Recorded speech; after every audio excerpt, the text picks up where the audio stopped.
is Joy Harrington. I'm your host, and today I'm talking about our separation story. This is something that people have been asking for online, and it's something that we did talk about previously. So Peter and I shared about our separation in 2021 in a podcast episode called 5 Things to Turn Around Your Relationship. There's a part 1 and a part 2, and we talk about it together and our separation and what had happened.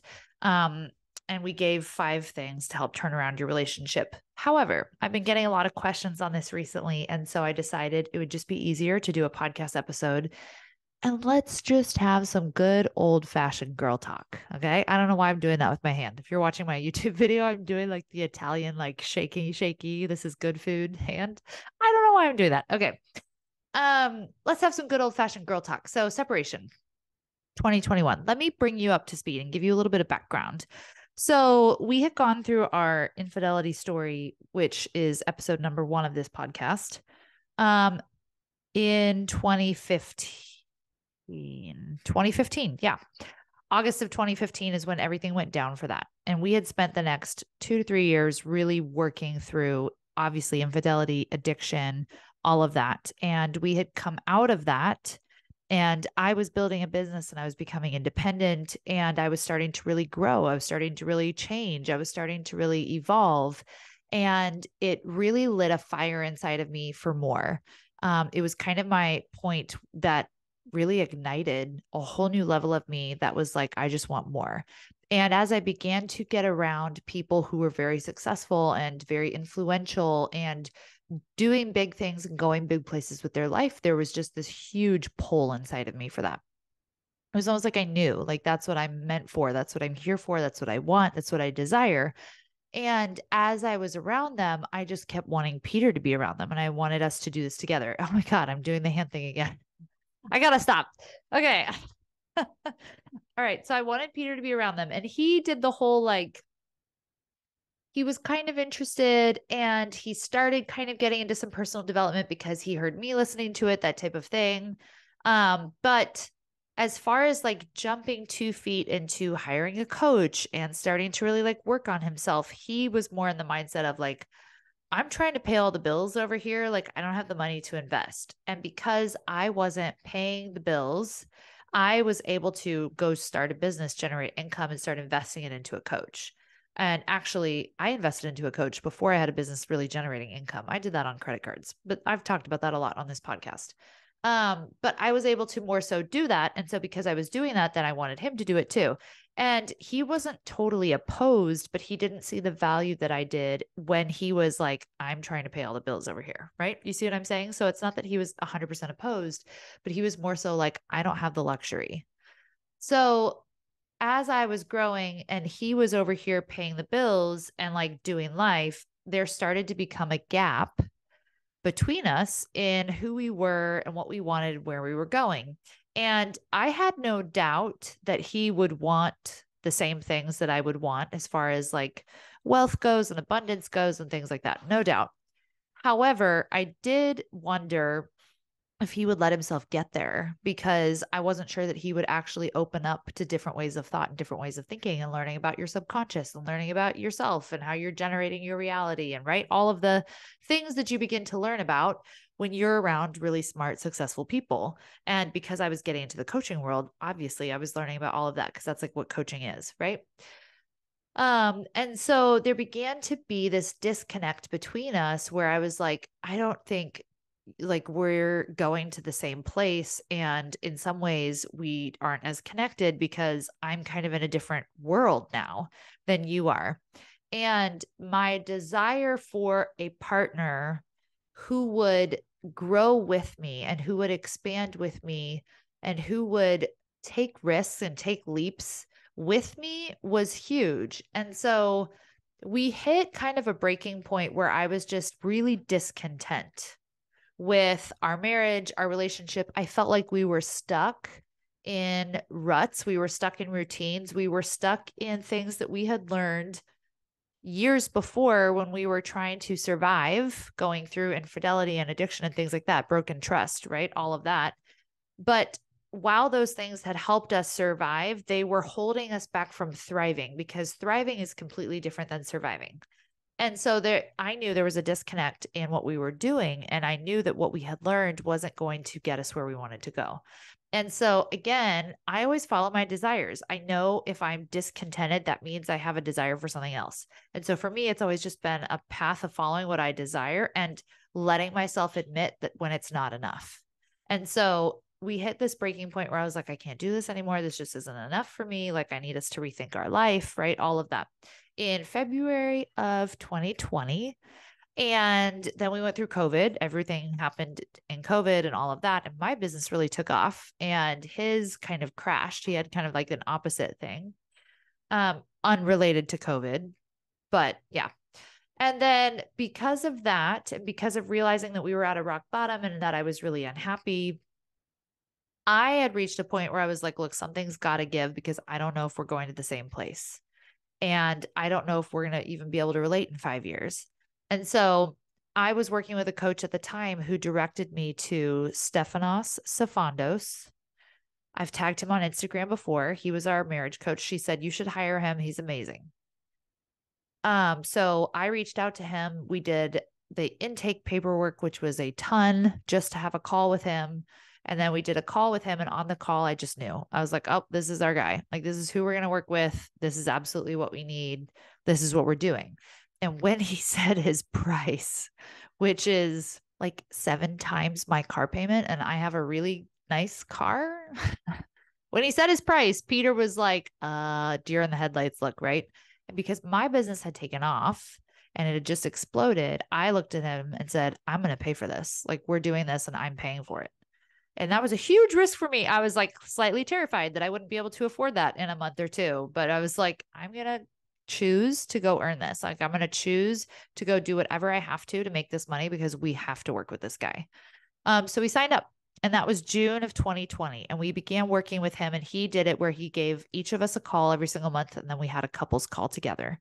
And he would do something different with Peter than he was doing with me. We also had a text thread with him. So we could text him at any point and ask questions and check in and things like that. So he was working with Peter, he was working with me, and we had our calls together. And it was pretty freaking awkward for some of them. As far as our couples calls went, right? Because you're doing things that you feel resistance to. You're doing things that you don't exactly feel like doing. It can be really uncomfortable. And I was not even aware that I had that much resistance to him. I thought I was fine. And then when I was having to practice like being more vulnerable and being more open and facing him and looking him in his eyes and softening my body language and things like that, I was like, oh, wow, this is really uncomfortable for me. And that's when I began to realize that I had more resistance than I thought. And it was an undoing of a lot of patterns. And that's really what it felt like working with Steph was we were just undoing. And that's really freaking messy. It doesn't mean that it always feels good. And it doesn't mean that it's even giving you something new. You're just like undoing. And I'd be curious to ask Peter what he thought, but that's what it felt like to me. And it's kind of like, what are you going to find when you really undo everything? But we worked with him for 6 months. Then we signed up for another 6 months. And during the first 6 months, we moved to Arizona. And that for me was like, I'm doing this with or without you. Like, I know I want to go. I know it's time. Like, I know what I'm going to do. And I was like, this is happening. Steph helped us work it out. He helped us decide on a date and all of that, right? He's the one that like really encouraged us with that. So that happened. We reinvested in working with him. And at that point we had sold our house in Colorado. So we used some of the house payment to pay for another 6 months. I wasn't paying for it anymore. And we worked with him for another 6 months. And during that 6 months, so we signed up again in November of 2020 and we went into 2021. And in February is when we split because I was watching us just undo in our relationship. And I was watching Peter show up and I was watching him do stuff and I was watching him get some new ideas and he was learning things, but I didn't really see him change, as in I knew he was learning because of how he was talking about things. And I could even see him attempting to do some things differently, but how he felt to me was the same. His natural responses were the same. His natural energy that he carried was the same. And what I mean by that is it just felt I remember it felt heavy. Like it felt heavy. It felt challenging. It felt like burdened. And I know that's because he was feeling that way a lot. And I was feeling that from him. And I did not like that. Like I was like, I'm like, it doesn't matter what we're going through. We get to choose our energy, right? We get to choose our thoughts. We get to choose. And like, I really, really am shifting in that a lot. And like, I need you to shift with me type thing. And I know he wanted to, but I don't believe he was able to in that moment because he wasn't totally facing his biggest fears head on. There's something about facing your biggest fears head on that is what really allows you to break through, I feel like. Um, and it allows you to really change a lot of patterns. And so I kept feeling like I don't want this anymore. I don't want this anymore. I just want to be done. I just want to like be out. Like this is too heavy for me and he's not really changing. And Steph kept asking me, I remember he's like, is it that he's not changing fast enough? Like, what is it? And I was like, yeah, he's not changing fast enough. Like I've been waiting around this for years, is what it felt like at the time. Um, and so I finally got to the point where I was like, I need to end this. And I had been feeling that way for a while, but I was so scared. That was my biggest fear, right? Was like literally letting go and ending it because I had said to myself for years, what if I let go of him? And then he goes and becomes this amazing person, and then somebody else gets to benefit from that. I don't. That was my biggest fear. Right. And I finally had to get to a point where I was willing to face that and go, okay, I'm going to risk that because it's worth it to me to find someone that I would feel like I'm not settling with and that I'm a hell yes with. Because right now, this is not a hell yes for me. It's worth it to me to risk that. And so I just remember Steph was like, you just got to do it. Like, if that's just really what you feel like you've got to do, then like you need to do it because you've got to face that fear. And every time it would come up, I would say, but I'm afraid, but I'm afraid. And he's like, well, you've got to face that fear or you're not going to get past it. And so I'm the one that said, like, I need this to end. I'm done. I don't want to do this anymore. I don't want to work on this anymore. Like we've been working on this for years. Like I'm just done. And for the first time ever, he looked back at me and said, I actually agree. I want out too. And that was shocking to me. I remember being like, what? Because before that was never the case, right? He had never once wanted out, even when we went through our story and when he was having to work on himself and all of that. He was like begging me to stay, right? Like, did not want out, wanted me there. Like, his biggest fear was losing me. And so when he said, I want out too, I was like, whoa. And in some ways that kind of startled me, but I was like, okay, yeah, this is actually what I want. And so we separated. He went and stayed somewhere else, moved out a little bit, stayed somewhere else. We started swapping the kids back and forth. Just told them daddy was staying in a hotel for a little bit and they got to go stay with him in a fun hotel, right? Like that's all we said at the time. And we did that, I want to say for 6 to 8 weeks.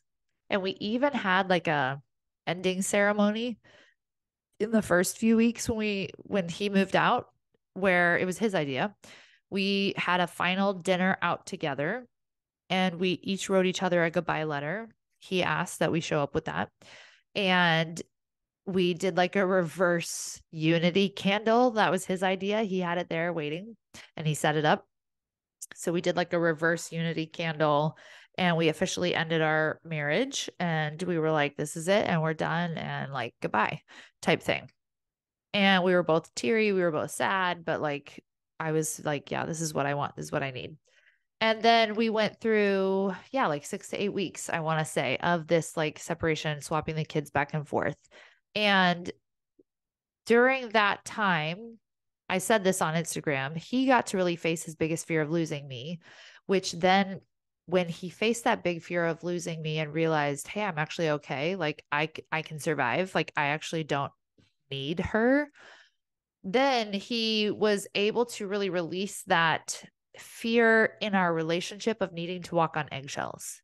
I feel like sometimes he walked on eggshells because he like didn't want to lose me. And so he wouldn't totally show up authentically or show up 100% as him or show up risking me getting upset, right? Because he like didn't want to lose me and he didn't want to like face that rejection or whatever. And when he realized, hey, like I'm totally fine He didn't have to show up that way anymore, which to me was very attractive because the feminine wants to be with a masculine man who's not afraid.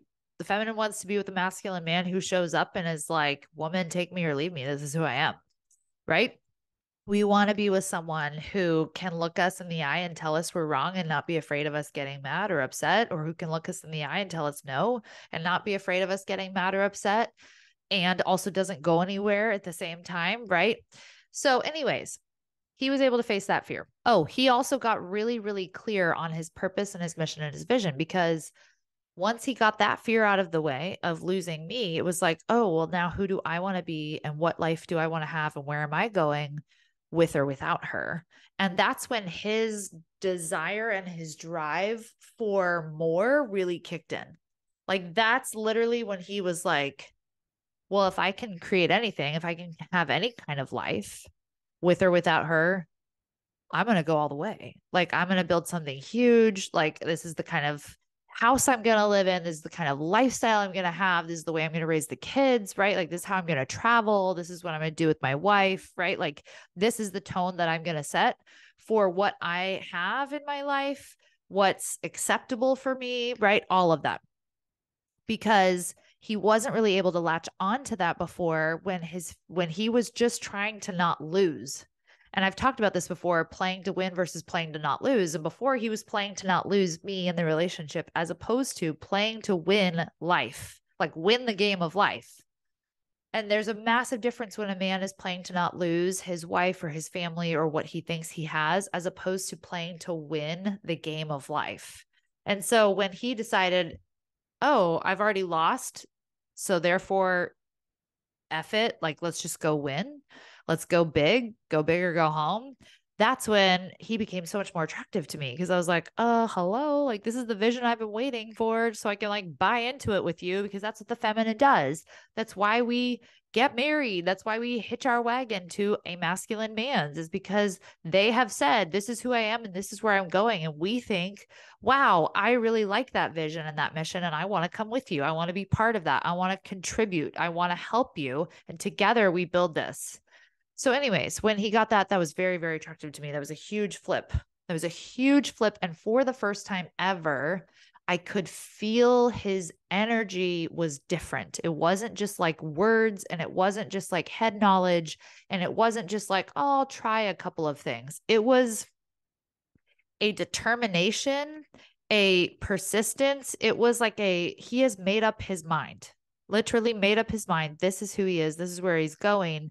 And once he made up his mind, his energy came through, right? All he had to do was make up his mind, and boom, his energy was there. And then, because he didn't have the fear of losing me, he could stand there in front of me and feel energetically completely different, because before he was coming with this like fear in the back of his head. And now he was coming to me with zero fear, because he's like, I've already effing lost. There's nothing to lose. Right. So like, I'm risking now. And that was a huge, massive energetic shift that I could feel. And I don't mean that in a weird woo-woo way. I mean that as in, you can feel people when you interact with them, right? You can feel the intent behind their words. You can feel how upbeat they are. You can feel how sad they are. You can feel, right? Like, that's energy, if you want to say it.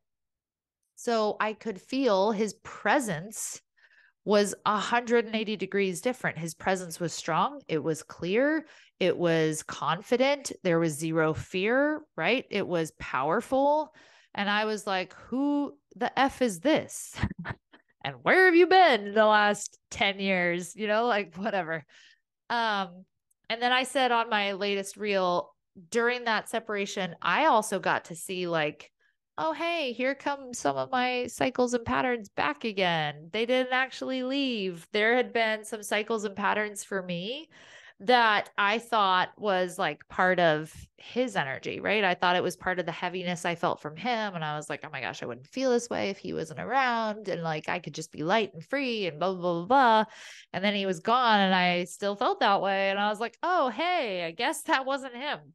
Guess that was me. And I had to start coaching myself through it, and recognizing my own triggers and recognizing like my thoughts and my cycles and my patterns and what was going on, and started working on that for myself. And at the same time, I got to realize what a massive hole he left in our house and our family and in our relationship, specifically with how much he helps me, you guys. This man, I I do not take for granted now how much of a servant he is to his family, but in specific to me. I just have to mention at home that like I'm out of water and he's the one jumping up to fill up my water. Like he opens my doors and he makes sure to make all the appointments and he's like the one reminding me of this and that. And he's the one booking the flights and he's the one, right? Like he does it all. And I definitely help. I'm not like sitting around doing nothing. I definitely help. But he is the one that leads out in staying on top of things. And he is the one to jump up and serve first before waiting for me to do it. And so all of a sudden, I'm having to figure out how to get a TV to work, or I'm the one having to figure out this or that. And I'm like, oh, wow, like this is. This is not fun. And I was like, I didn't realize how much he was doing for me and how much he was really impacting our family and just his presence in the house. And I realized, or I started to see all the ways that I had taken him for granted and I had not appreciated what I had. And I only looked at what I didn't have, right? I said in my caption, it was glass half empty eyes instead of glass half full eyes. And I think that's so easy to do when you live with someone for so many years and you start feeling bored, or maybe you want something else, or maybe you're just feeling not seen, or maybe you're not feeling connected. You forget how much they're actually doing and what a difference their presence makes.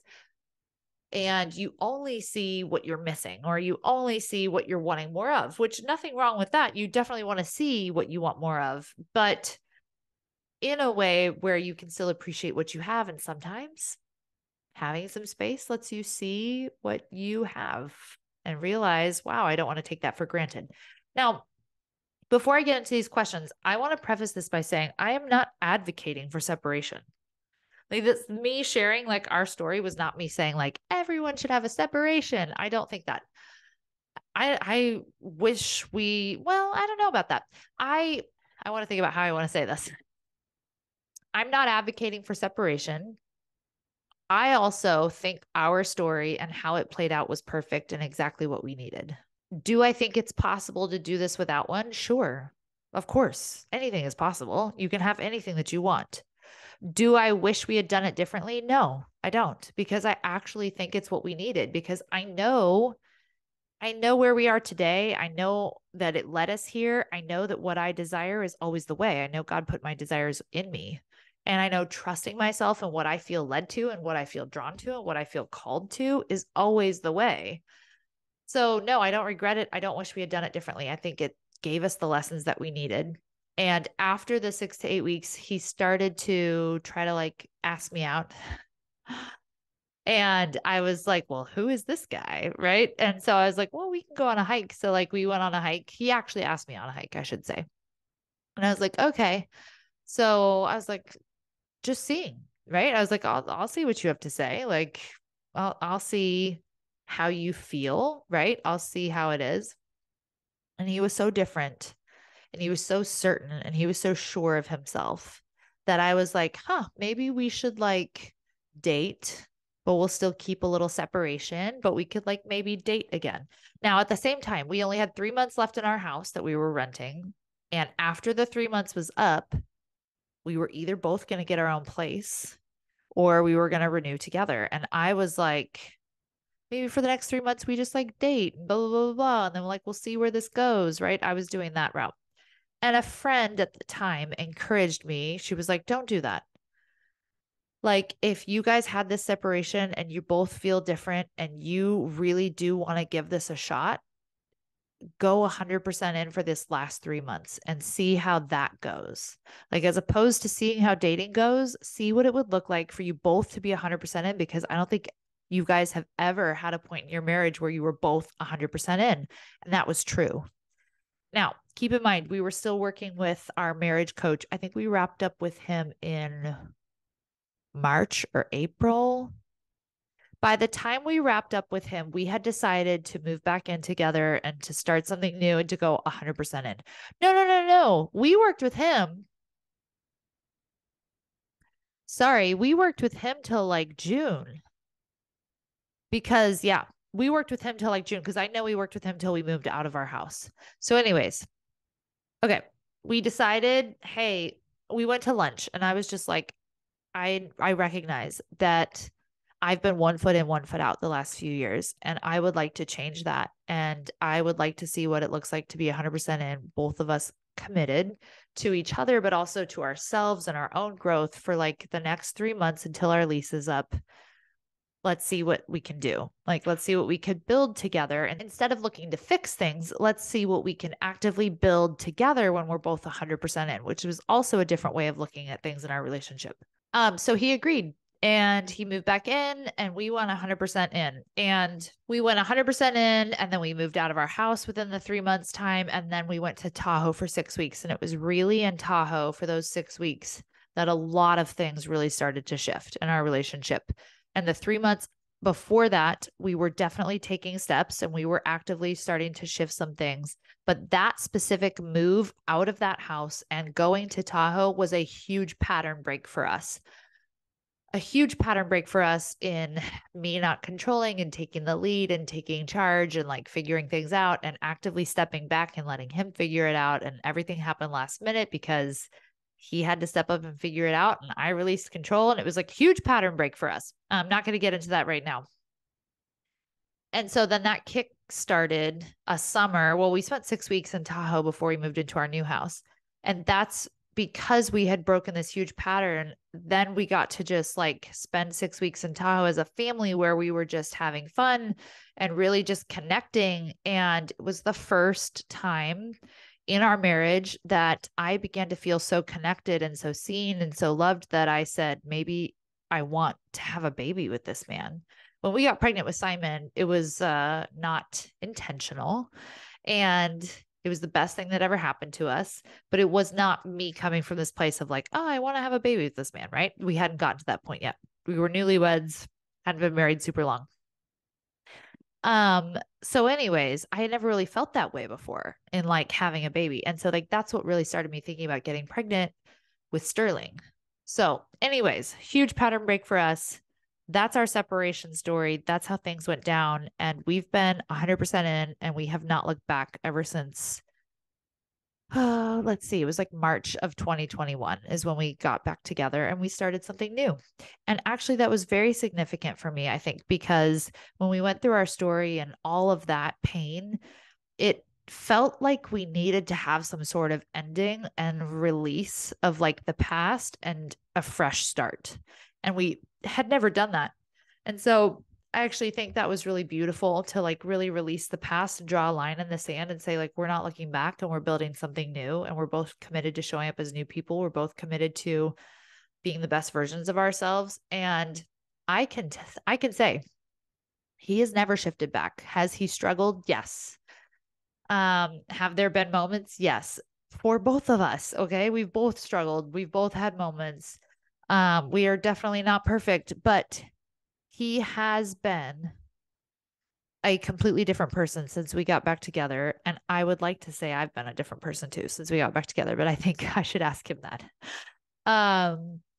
And it's been so beautiful and so worth it to me. And it's everything that I wanted. And I was so afraid that I wasn't going to have it. And I was so afraid that taking that risk was going to mean that I would lose him and that he would turn into this awesome person for someone else. But I know what I was being called to and what I was being guided to. And I really just trusted God. Like I trusted God with what I was called to and with what I was led to, even when it didn't look like something that like God would tell you to do. And so my encouragement to you is not separation. I just want to be clear. I'm not saying like, go out there and get a separation. My encouragement to you is to lean into where you feel discontent and to get curious about it. Lean into what you feel led to. Lean into what you feel drawn to. Lean into trusting yourself and your desires. Lean into trusting yourself and what you think you need or should do. Because that's really what it came down to for me. It came down to trusting what I felt led to do, and him as well, right? So I really just want to encourage you with that. Now, here's a few questions I've received about it. What do you advocate for before separation if you feel so at odds with your husband, but still love him and you both want a good marriage? I would advocate getting a marriage coach, right? Getting a marriage coach or going to therapy or working with someone outside of you that can help you guys start to really talk about those things and address those things and figure things out. Definitely, definitely, definitely get help outside of you. And also get really, really clear and really, really honest about what you want. A lot of times we're sitting in a marriage unhappy and we've never actually sat down and, first of all, gotten honest with ourselves about being specific with what we want, what we don't want, what we're wanting to change. And then we never also communicate that to our spouse. How can they give us something different? How can we create something different if we've never said that? So ask for these things. Does your spouse know that you're so at odds? Do they know you're so unhappy? Do they know that you want something so different? Have you decided for yourself what your boundaries are? I said this in another reel. Make a list of your needs and non-negotiables and your wants in a relationship. Like, I want this. I need this. This is a non-negotiable for me. For the relationship, but also for you. Both of you should have one. And your non negotiables are a sign to you of maybe some deal breakers. And if you have deal breakers, then you also get to decide what your course of action is with those deal breakers. Because a boundary isn't about making somebody else do something. A boundary is about, okay, if I don't get this, what am I going to do instead? Am I either going to change my mind about it? Am I going to decide to think differently about it? Or am I going to leave? Am I going to ask for a separation? Like, what am I going to do? You're the one that gets to decide what you want to do with your non-negotiables. And then talk about them together. And what can you agree upon? What can you guys both decide are your non-negotiables for your relationship together? Are your boundaries for it, right? Are things that you are intentionally putting into the relationship to structure the relationship? I would get very clear on all of that first. What was your communication like during the separation? I'm trying to remember. I'm pretty sure, I mean, we obviously communicated about the kids and about plans for them and things like that, but it was not a lot outside of that until like the end, right? And then we were chatting some back and forth.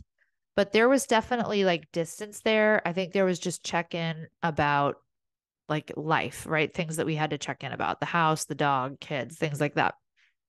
And then there was more communication after a few weeks and we were starting to like chat more. How long were you separated and did you work on yourselves in your relationship or completely cut each other out? So I already answered how long our separation was.